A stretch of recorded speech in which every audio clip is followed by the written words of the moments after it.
সোনম নিজের বন্ধুদের সাথে পিকনিক মানাতে যায়, কিন্তু নদী পার করার সময় হঠাৎ ওদের নাওটা জলে ডুবে যায়।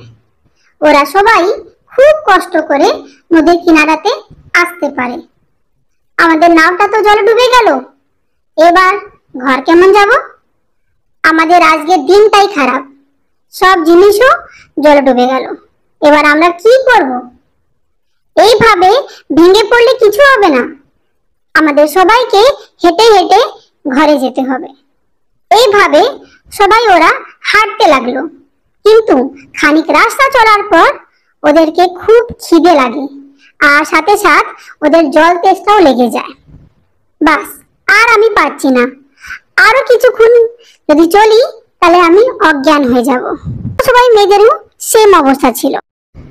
তখনই ওদের সামনে একটা পেতনি এসে যায়।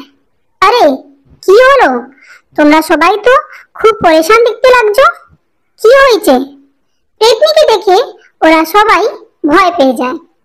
আরে দেখো, আমার থেকে ভয় পেতে হবে না, আমি একটা ভালো পেতনি, তোমাদেরকে কিছু হানি করব না। আমরা জঙ্গলে পিকনিক মানাতে এসেছিলাম, কিন্তু নদীতে আমাদের নাওয়ের সাথে সাথে সব জিনিসও ডুবে গেছে। এখন আমাদেরকে খুব খিদে পেয়েছে, আর আমাদের কাছে খাবার কিছু নেই। এটুকু কথা? আমার সাথে আসো, আমি তোমাদেরকে খুব ভালো ফুচকা খাওয়াবো। না, আমরা তোমার উপরে ভরসা করতে পারবো না, তুমি একটা পেতনি। আরে আমাকে ভরসা করো, আমি তোমার কিছু হানি করব না, আমি তো তোমাদের ভালোর জন্য বলছি। দেখো, আমাকে অনেক জোরে খিদে পেয়েছে, তোমরা আসলে আসো, না আসলে না আসো, আমি যাচ্ছি ফুচকা খেতে। তারপর ওরা সবাই পেতনির সাথে হাঁটতে লাগলো, কিন্তু কিছু খানিক পর ও পেতনি সবাইকে একটা বড় সুইমিং পুলের কাছে নিয়ে যায়। সুইমিং পুল পুরো ফুচকা দিয়ে ভরা ছিল। এই দেখে ওই সব মেয়েরা খুব খুশি হয়ে যায়, আর সুইমিং পুলে নেমে সবাই ফুচকা খেতে লাগে। কিন্তু কিছু খানিক পর সবার রক্ত আর বমি হতে লাগলো। আরে এইটা কি?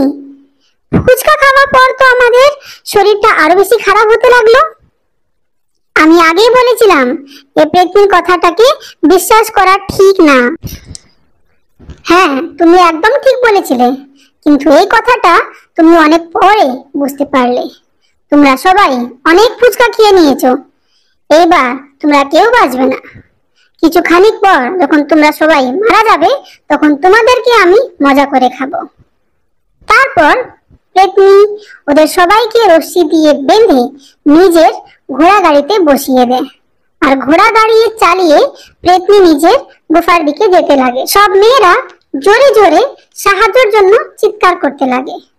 তোমরা সবাই যত ইচ্ছে চেষ্টা করে নাও, তোমাদেরকে বাঁচাতে কেউ আসবে না। কিছু খানিক পর সব মেয়েরা অজ্ঞান হয়ে যায়।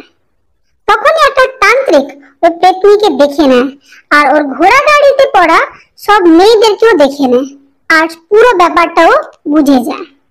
এই পেতনি এই সব বাচ্চা মেয়েদেরকে ধরে কোথায় নিয়ে যাচ্ছে, আমাকে কিছু করতে হবে। তান্ত্রিক মন্ত্র জপ করে একটা বড় ঝাড়ু প্রকট করে, আর ওটাতে বসে ও পেতনির কাছে চলে যায়। আরে কে তুমি? আমার রাস্তা কেন আটকালে? সরে যাও, নাহলে তোমাকেও জান থেকে মেরে দেব, আর তোমাকেও খেয়ে নেব। পেতনি, আমি তোকে ভয় পাই না, যে তুই বাঁচতে চাস তাহলে এই সব মেয়েদেরকে ছেড়ে দে, নাহলে তোকে আমি জান থেকে মেরে দেব। এত সাহস কি তুই আমাকে ধমকালি? তুই আর বাঁচবি না, তোকে মেরে এবার আমি খেয়েই যাব। তারপর পেতনি নিজে তলবার দিয়ে তান্ত্রিকের উপরে হামলা করে দেয়, কিন্তু তান্ত্রিক তখনই মন্ত্র পড়ে ও তলবারকে রশ্মি বানিয়ে দেয়।